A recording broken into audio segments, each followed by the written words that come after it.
to Meet the Candidates. I'm Deanne Healy, your host, and joining me now is Tristan Brown, who's running for Councilor-at-Large. Welcome, Tristan. Hey, thank you so much for having me. Absolutely. So this is just an opportunity for residents at home, if you haven't met them yet, to get to know you a little bit. So why don't we just start off with why now? Why did you want to become a Councilor-at-Large, throw your name into the ring? So tell us a little bit what brought you here. Yeah, sure. Well, I'd be lying if I said I hadn't thought about running for office or something like that before. I'm fascinated by politics. I got my undergraduate in history and political science, and then went on to law school some years later after that. And the thing that's really always motivated me in those areas of study has been the idea of, for working people, for folks who don't have a lot, for folks who their main way to get by is by selling their labor. The system at large can really be an obstacle to getting ahead, to raising a family, to giving folks an upbringing. And so I recognized early on the power that government has to improve lives, but also the power bad policy has to make lives worse. I'd always thought about those things, but I joke and say, it's 2025. I really don't know if we're going to have elections in 2026. So I figured this might be my last chance. That is a topic for another day. and we laugh, right? But that's the thing, is everybody I say that to, we laugh and then we stop for a second because we've seen election denialism. We've seen our politics become crazier and crazier. And at times like that, when you think that your way of life is really under attack, you got to ask yourself if you're doing everything you can. And that's also a big reason why I decided to run, because I thought about it, but heck, now's the time. Okay. So what do you think are give me your top three things that Peabody is facing right now that you think really needs to be addressed? Yeah, sure. Well, I think we tried to put everything under these pillars of things like public safety, public housing. No, it's not public housing. I'm sorry. There's that flub you were talking about earlier. No, we try to put everything under public safety, public health, public education, and then housing we tacked on at the end. And so for public safety, that means, of course, it's one of the biggest responsibilities of a local government is keeping people safe, keeping property safe, but also we need to make sure that everyone feels safe. We have an LGBT community in town that's being targeted on the federal level. It's being scapegoated for political gain. Our neighbors, Salem, have passed a LGBTQ trans, not civil rights ordinance, but sanctuary city ordinance. And by the way, the folks who drafted it were from Peabody originally. So we have a model to draw upon if we wanted to pass a local ordinance that just shows those folks, hey, we care about you. We want you to be here. When we're talking about public health, of course, we're talking about how our local health department is really a prime source to give people good information about vaccines and about public health threats. As we saw during COVID, sometimes these big national authorities can be distrusted. But we tend to trust our neighbors, and we have a really good local health department, division of social services. We have resources to draw upon there. And public health also means protecting our environment and doing things that cities can do to try to combat climate change. That, for me, means things like municipal composting and trying to find ways to increase the utilization of services folks are already using. It means putting solar panels and investing in renewable energy in our civic infrastructure. And it means tackling these things head on. Now, God help me, I could just keep going forever, but I do have a website out there, plan4peabody.com, where I do go into a lot more detail here. So I'll try to spare you the sermon now. No, that's great. All those things are important. How would you, as a counselor at large, takes the view of really the health of the whole city or what's good for the city overall? How do you see that working with the individual ward counselors that might take a different view on something because it impacts their individual ward? Oh, yeah, no, absolutely. I think in my experience, right, being in both state agencies professionally, interning for Boston City Councilor when I was in law school, I've seen up close and personal how, the sausage gets made. It's important to stake out your positions and to say what you believe out loud. But it's also important to go into the back room and compromise, to have a meeting of the minds, to have a give and take. One of my big things is humility. So I don't believe I have all the answers, but I also am confident in the research that I've done. So sometimes I'll feel strongly about something. But I'm open to new facts. I'm open to new information. The important thing is keeping the communication open and making sure you're meeting with people one-on-one, meeting people where they are, and accepting that other people have different beliefs, and you've got to accommodate for that. Sure, sure. Let's switch gears a little bit and just talk about budget. Budgets are tight. There's never enough money. What would your approach to be for funding the city? I mean, we have a split tax rate between residents and commercial properties, and still there's not enough money to do all the things that people want to have happen. So, what would your approach be to that? So, I want to find the money on the table. I think that there are places we can look to where we have not done ourselves a favor. One issue that actually first time I went to the city council and spoke was when the legalization of cannabis came down and Peabody voted to ban it. And I've spoke against that ban. I didn't understand the logic of it. I just thought we were throwing money away for really no appreciable benefit. Years later, like Salem gets hundreds of thousands of dollars a year from their cannabis industry. Now, we're not going to get that, but I think we're passing money up. Like, there's no reason to have this ban anymore. So let's repeal that ban. Let's negotiate a couple host agreements. It's not a silver bullet, but hey, a couple ducats. Another not silver bullet is we can look at expenditures that we're spending on things like city councilors and other part-time elected officials.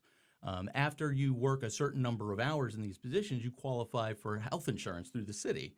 I'm not saying that we shouldn't. I'm a big healthcare guy. I love healthcare. I don't want to take healthcare away from anybody. But I do question whether we should be paying at public expense somebody's healthcare like forever because they managed to get elected enough. I understand there's a lot of work there, but also it's a service that you're providing here. It's not like, working for the Department of Public Works or a job like that.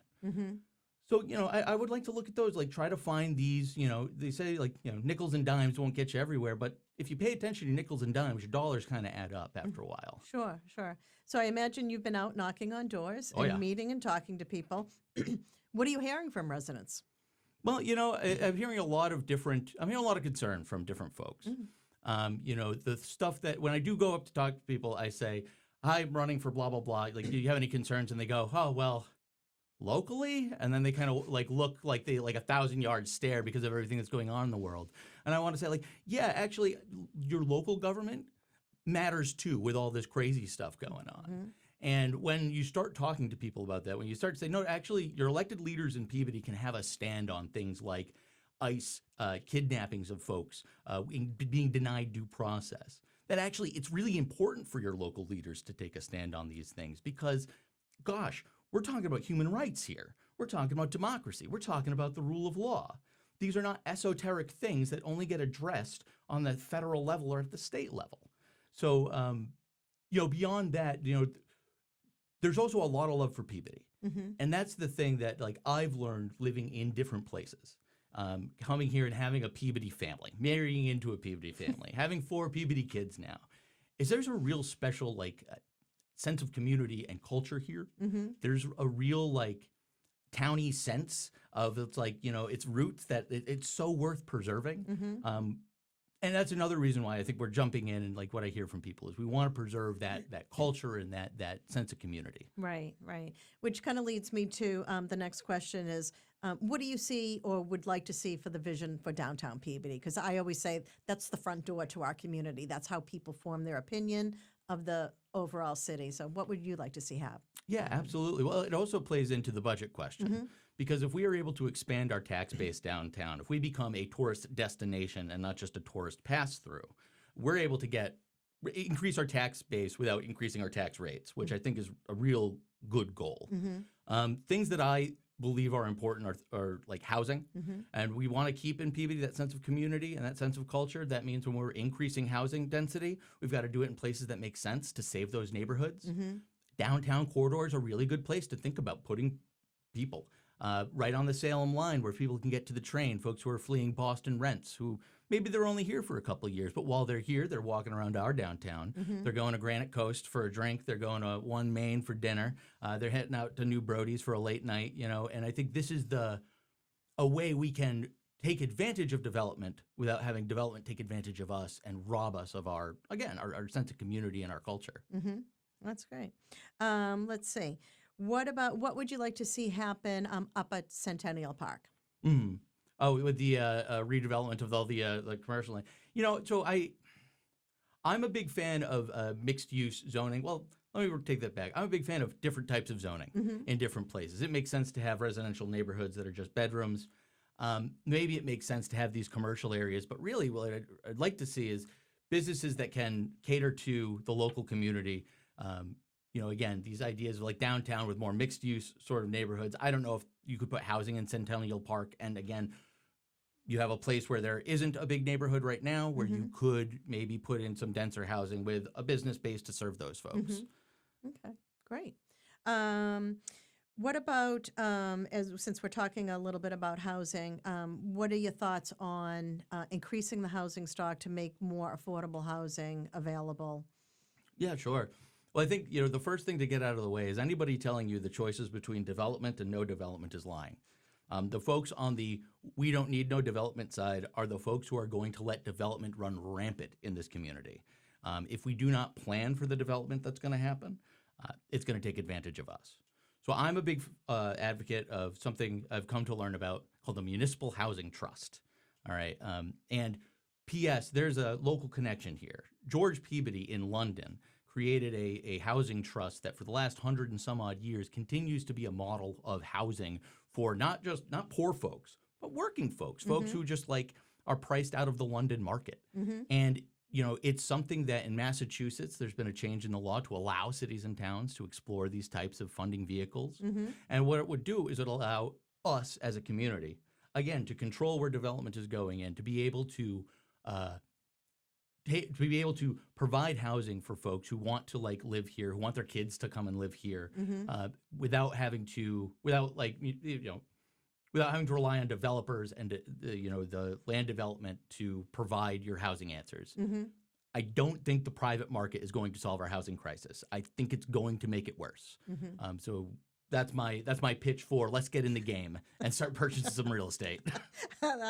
There you go. All right. One common theme that we've heard over this election season, I think, too, is that communication is an issue in terms of residents feel like they don't know what's going on, or they're not getting the information that they need from their elected officials or from City Hall. How would you address that? That's a very good question. As somebody who moved to Peabody, like 13 years ago or so, like I wanted to learn about my elected officials, and it was really hard. Luckily, I'm just that kind of guy. I went out and met Mayor Betancourt. I went out and shook the hands of the folks who are elected and like said hello to them. But no one had like positions published anyplace. In this very election cycle, a group called Progressive Mass sent questionnaires to every councilor-at-large candidate. I was the only one who filled it out. It is public. It is online. You can go look at it. You can hold me accountable to what I've said there. It's hard to do that when folks don't tell you where they're at. We also have a website, planforpeabody.com. If elected, I plan on maintaining that website and keeping it as a place to talk to folks about my positions or the positions that the office is taking, to talk about things that are going on in the town, and to be a vehicle for folks to reach out and learn about what's happening. Communication is really important, and we live in an age where there's not a local the Salem News is great. I love Salem News. I love that we're really lucky to have these resources. But the days of a real cop on the beat type press for local government's gone. Right. So we as local leaders need to try to fill that void in different ways without filling it with just like outright propaganda, which I really hope not to do. Great. We are just about up at our time. So what would you say to residents who are watching to why should they vote for you? Oh, geez, I'm not a very good self-advocate. I don't know. But I will say this: like, look, I am not here for myself. I'm not here because I'm friends with the right people. In fact, I tend to be friends with the wrong people. But I'm a working person, and I've seen like how hard my mom had to work to get by, and how hard my grandma had to work to get by, and how hard people my age are now. It's just getting harder and harder and harder out there. And so I want to, do what I can at this local level to shine a light on issues of affordability in Peabody, to make this the type of place where everybody feels welcome, and to make sure that we're standing up for what's right, protecting our rights and protecting our democracy as best as we can. Great. That's awesome. Is there anything that we didn't touch on tonight in our conversation that you might want to, share?